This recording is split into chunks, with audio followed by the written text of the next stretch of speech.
Manje ucabanga silo muntu mina. Yebo. What's going on? Shria, I'm sorry I asked a question. What is going on here? Answer me.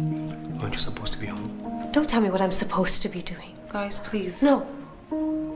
You don't care about my mourning process. You just want me out of the way so that you can make your move in whatever way that you want without me fighting you every step of the way. Oh, too bad. Wait, who's fighting? Ukuthi indodakazi yakhe uyiphathisa kweyakho.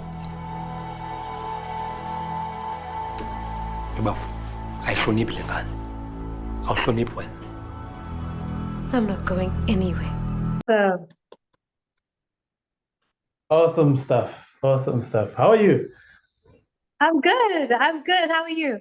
I'm good. We've been trying to do this for a while now. You're quite a busy person. Oh yeah, for a while. Yeah, schedule is just it's crazy to kind of like manage it all. But I'm so glad that we're getting to do this. So thank you for your patience as well. Awesome. We had to be patient. I mean, you're a busy person and there's quite a lot in your CV and your resume to get through. Right. Yeah. You're a dancer, you're a model, you're an actress. What don't you do? Why don't you do? You're doing everything. Well, I actually don't run. You will never see Oh. me running. That's something I just don't do. Let's take it back. Let's take it back to your background. Where were you born and how did you grow up? How was the setup at all? I am a Durban girl. So I am KZN, homegrown from here. And yeah, I lived in, I did live in Joburg for a little while, but then we came back to KZN and it's been a home ever since. I grew up with, my mom, my dad, a lovely big home full of siblings. And I think I was always the entertainer from a very young age. So I was that little one stealing the center of attention. And I started doing pageants, like, those little toddler and tiara pageants. I started doing Miss Tinkerbell when I was like 5 years old. Yeah, so from 5, I was in the pageants, and you've got to do like a lot of talents. So you've got to do like talent shows as a toddler. So I would always perform. I'd either sing or dance or do a poem, something. I think it was just like always in me. I was just literally born to do this, and I couldn't run away from it. It was always my calling. It was always something that I knew I had to. I wasn't happy if I was doing anything else. So I just really evolved into from a little girl to just being a performer and going into high school. I studied as well. So I studied speech and drama. I went to university. I studied there. I got my degree in Bachelor of Social Science. I majored in marketing, media and communications, and drama and performance studies so that I could, kind of lean into any direction that I wanted. Yes. But drama was always, always pulling me. It was calling my name, even when I wanted to ignore it. I was like, maybe I'll do something else. Maybe. But it was like calling. And it's like, it's a big hustle. It's always a toss up, like a yes or a no. Can you do it? There's rejection. There's so much involved. So in my entire growing up, like from a child to a teenager, there was a lot of rejection. And a lot of like, no, you can't do it. No, you don't fit this. No, you're too short. No, you're too big. No, you're too skinny. It was a lot of no's. So I think as I grew up, I was very well supported by my parents. I had a very good foundation, a very strong foundation of parents who always taught me to believe in myself. And that what I believed in was stronger than what anybody else said to me. So I always went in with things with this like belief that I want to do it. I know I can do it. And I'm going to show people that I can, even when they say I can't. Wow. Well, talking about parents, I mean, you did well in high school. You passed your matric with distinction, and didn't your That was fine. yeah? I mean, didn't your parents say probably try and do maybe be a lawyer or something else? Didn't they try to persuade you to do something else? I mean, you passed well. You did well.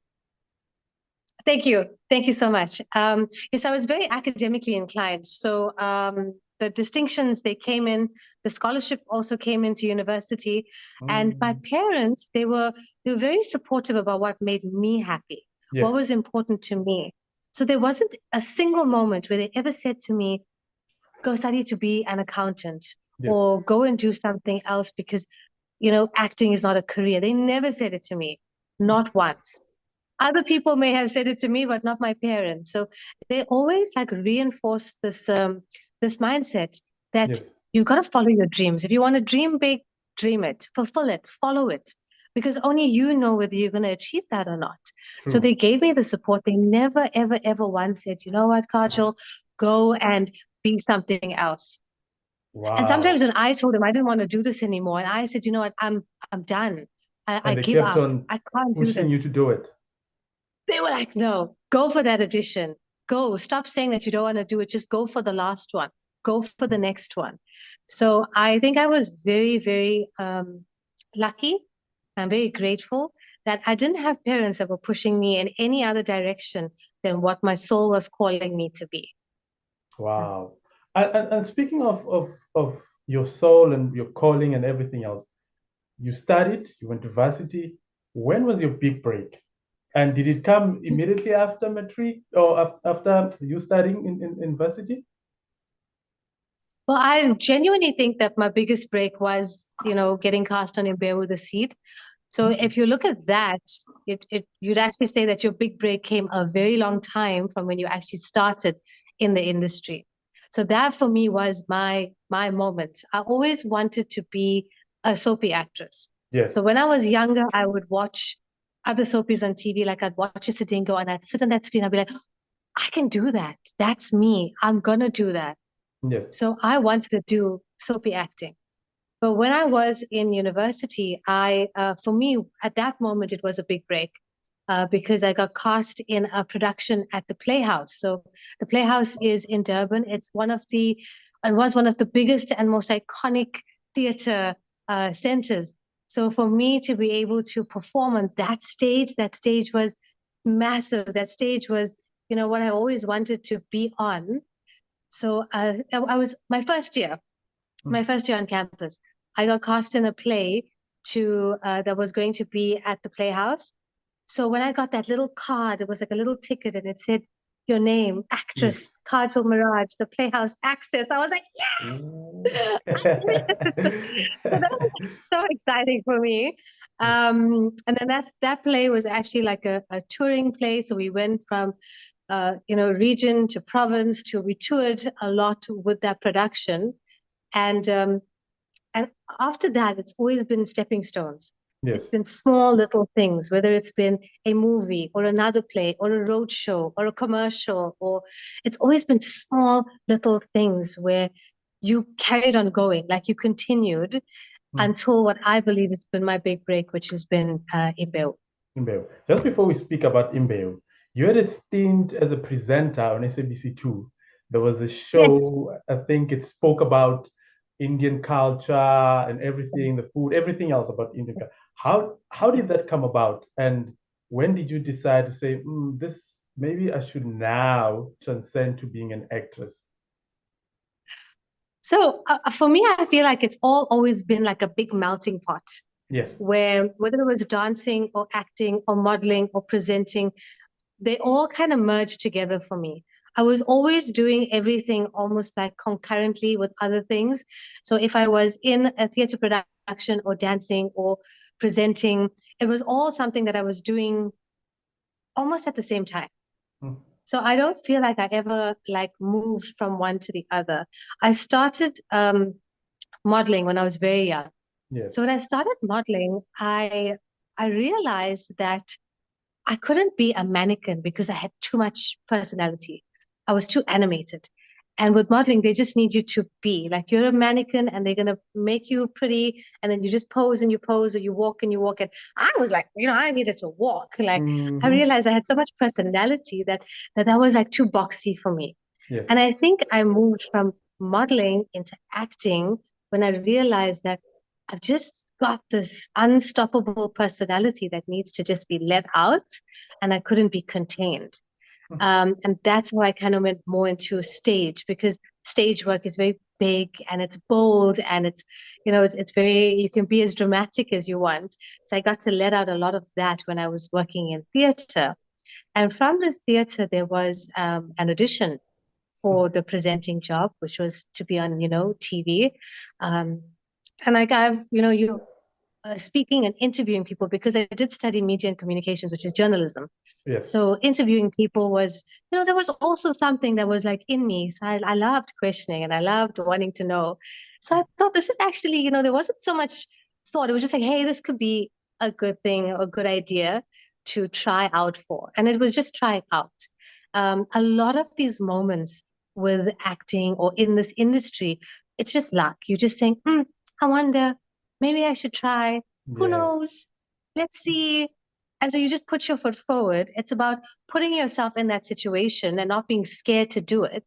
Because when you place your foot in that pool, you could possibly swim or not. You just got to Yes. take the chance. So, I got into the water and hey, they actually liked me and I got the job and I started working in this field of presenting, which was beautiful because I got to, interview a lot of people. I got to learn a lot about my culture, a lot about it. I had to say very difficult words, which was always like so hard to pronounce. So I was like, Yeah. please don't get it wrong. Please don't get it wrong. Mm. And yeah, so when I went into the presenting, it was really, I loved it. Like I really loved it. I enjoyed, just connecting with people and getting to educate Yes. such a mass audience on what our culture was all about. So it's really a part of my career that I'm very proud of. Now comes through this big break. You get a call, you get Mm. an email. Firstly, who called you? Is it your agent? And what did you think of the storyline? And did you go for auditions? How did that Imbewu thing came about? Yeah, so Imbewu it really was, like every other gig that you get, it's an audition. Yes. Someone calls you up and they say, hey, they're auditioning for this. Do you want to try out? And Yes. I was actually at a space in my life where I wasn't um, acting at the moment because I had two children. So I had dedicated my time and my space to raising those two little boys. So I was at home with them and I got the message and I just thought, oh, how am I going to manage this? Like, should I even go for it? There Yeah. was a lot of doubt, and I thought, no, I don't think I can. I can actually manage this right now because I've got these babies. I need to look after them, and I just had this like, sometimes you get like this noise that says, Yes. Yes. you have to go. It's just like a voice. Yeah, it's a voice. So I got the voice that was just like, just try. And then I thought, oh, okay, I don't know if you know anything about what mothers with two little kids get. I was a mess. Like Mm. I wasn't sleeping. I definitely couldn't learn any lines. I was like completely exhausted. Sure. I dragged myself. Like I literally just threw on stuff and I dragged my body into this audition. And I was like, okay, just So you just try. tried And then it. I got very, very intimidated because I looked around the room and I saw people that I studied with, people that I worked with, people who have been working in the industry nonstop. I obviously took this break with my children. So I thought, I'm just out of practice, maybe I don't know how to do this anymore. There was so much doubt. I cannot even tell you. I doubted every step of the way. And I looked around and I thought, maybe I don't fit in here. Maybe I should leave. Um, and I was very scared, Yes. like very scared. So then I just spoke to a couple of people around me. I had the lines. I said, okay, I'm just going to give it a shot. I paired up with another actor because we needed to pair up with like a male actor, paired up with him. And then I got into the audition room and I just thought, okay, here goes. It I goes think every everything. Yes. actress, every actor knows when they step into that audition room, it's just, you let God take over, you know? You did what you did, you got there, then you just let God take over. And when I opened my mouth, that was just like, it wasn't me. I don't know where I got the confidence from, but it came and I auditioned. And in that moment, they actually said, okay, that's fine. Thank you so much. And I was walking out. I was walking Yes. out of the audition room, and one of the executive producers called me back. And when he had called me back, he asked me to do the scene in a different way. Wow. So I said, oh, okay. So he basically just directed me there in that moment. So when he asked me to do the scene in a different way, then I did it. And I think in that moment, what they really liked was that I could be directed. I could Oh, transform. I could change yes. what I was doing into what they needed me to do. And I always look back at that moment and I think if I walked out of that door and he didn't call me back, would I have gotten the part? You know, life is like, it's all about like that luck, that moment, Yeah, like those chances that, you know, you don't know could happen or couldn't. And from there, it was like a really, really difficult casting process because they called you back like 5 or 6 times. So you had like 6 callbacks. It was across a good couple of like almost months. So you had no idea. You kept on going back. You kept on hustling. You kept on trying. I was persistent as hell. Like I knew this role was mine. When Yeah. I like got in and it was callback after callback, I was like, this is mine. I'm taking this home. So even if they were like, you were this or you're that or you're this, I was like, no, I am her. I'm Shria. I Yes. am Shreya, and it's gonna be me. And then yeah, there was a toss-up left between two people. It was me and another actress. And eventually, when I got the call that it was me, I was just like, look at Wow. God, you know? Yeah, Yes. and it changed. Like it literally changed my whole life in that moment. Now you in your head, your life has changed already. You walk in into the first day. I mean, you walk in, you see Leleti Kumalo. She's been on Sarafina. You see all of the stars that probably you wanted to be around. But did you get starstruck? How was it, and how is it working with them on a daily basis? You get very intimidated. Yes. You feel like a very small fish. Mm. And what I really appreciated about all of the legends that we get to work with is no one treated you like you were a small fish. They treated like you were family. So Yes. from the very beginning, they set this beautiful standard that we're all family. We all get to talk to each other. We all get to sit. And they did. They sat with us. They didn't put themselves somewhere else or move away or have their own little, you know, changing rooms. They sat with us. They worked with us. They read with us. They workshopped with us. And then they started imparting their knowledge on us, teaching us, helping us. Um, and we just all grew together like this just Yes. beautiful family. I think, you know, Imbewu, because we are a KZN show, I think we have this solid family grounding because we're like Yes. very homely here. You know? We're homely and we Yeah. have this like very warm spirit. So I think that because of all of that, with this cast that's been here, we've been very connected to uh, just like this bond that no one sees anybody in this different, everyone's just working together to produce this magical piece of work. Now you're working and everything's going well. Uh, do you get casted somewhere else? And when you do, if you did you have to speak to the directors? And what did you do? How did your life change holistically? So, well, you know, my life changed because of the work that I got to do. When you're living your passion, you start living your passion just in life. Yes. So my life changed in like a massive way.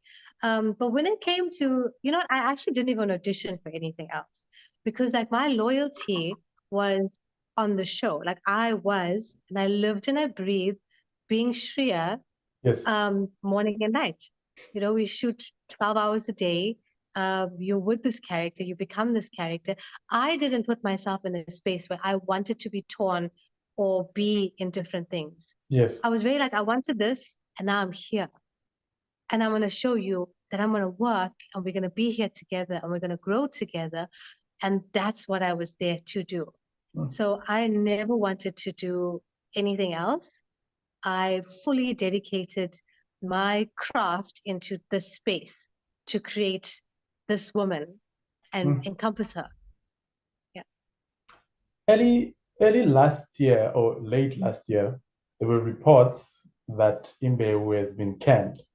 One, is it true? And two, how did that news sit with you as the cast or the main cast, to say? I don't know whether I can comment on that. And you know I probably cannot.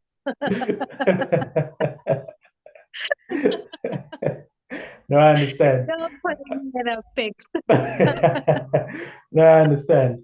I understand. I fully understand. What else are you busy with? What other project are you busy with besides Imbewu? And and are you still based in Durban? Have you moved to Joburg? How's your setup right now? Well, I think we're all a little bit we're like nomads. So we go where the work calls us. Yes, So I do travel a lot. I travel within Africa. yes. Yeah, there's a lot of things that I've been working on. I've actually just launched my own skincare line. Yes, I'm very Mm. proud of it. Mhm. So yeah, I've got my own skincare range. Wow. And it's like it's my big baby right now. So I'm just Yes. putting a lot of love and care into it. I'm all about like very healthy, glowing skin. I don't like wearing makeup, and because I've had to wear makeup so often, wear makeup like I like really healthy and glowy. So Yes. I decided that's something that I wanted to share because everyone would ask me like, "Oh, your skin's so glowing," and so. And I thought, maybe I should actually like package it and put together what I use, and let people also just glow from the inside and out. So yeah, I'm putting a lot of my focus into the range right now, and content creation is like it's a massive job. You know that.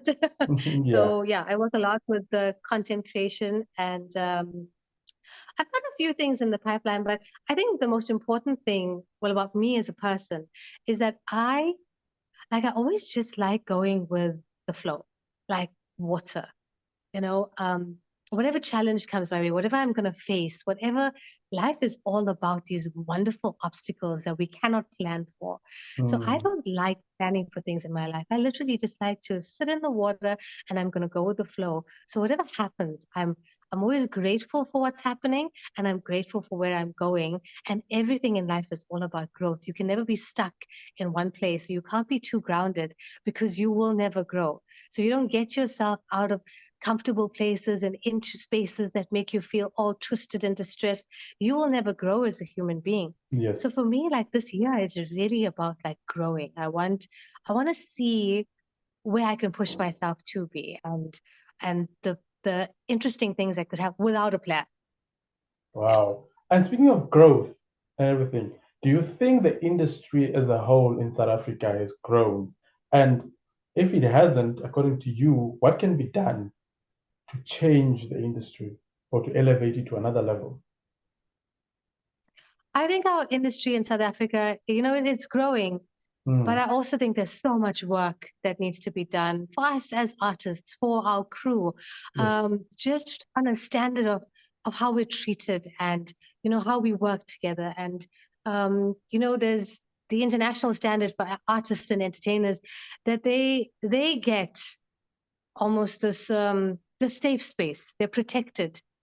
Oh, we as actors, artists, crew, producers, entertainers, we don't have a safe space in South Africa where we're just really protected.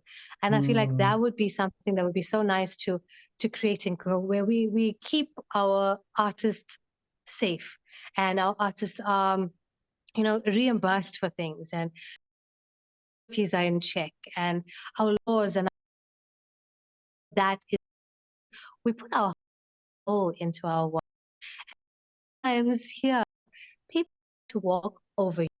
Yes. So if you don't have that personality or you don't have a manager, you don't have an agent, and you're trying to own here, which a lot of young artists and entertainers do, they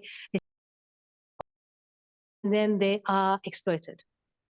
So for beautiful safe space, our entire and and they can learn about their tax and they can learn about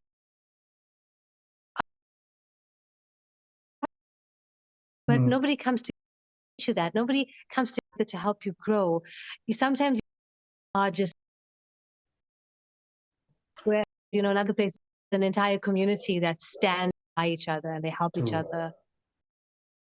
In closing, what can you say to a little girl from everywhere? I wanted to say Devon, but feel everywhere that looks up to you and wants to get into the industry. What advice can you give that little girl? Oh boy. I always get a lot of messages when it comes to my actual character. And Yes. people tell me, I want to be as strong as Shria. I want to be, as empowered as her. I want to take on challenges the way she takes on challenges. I want to be that boss lady, Yes.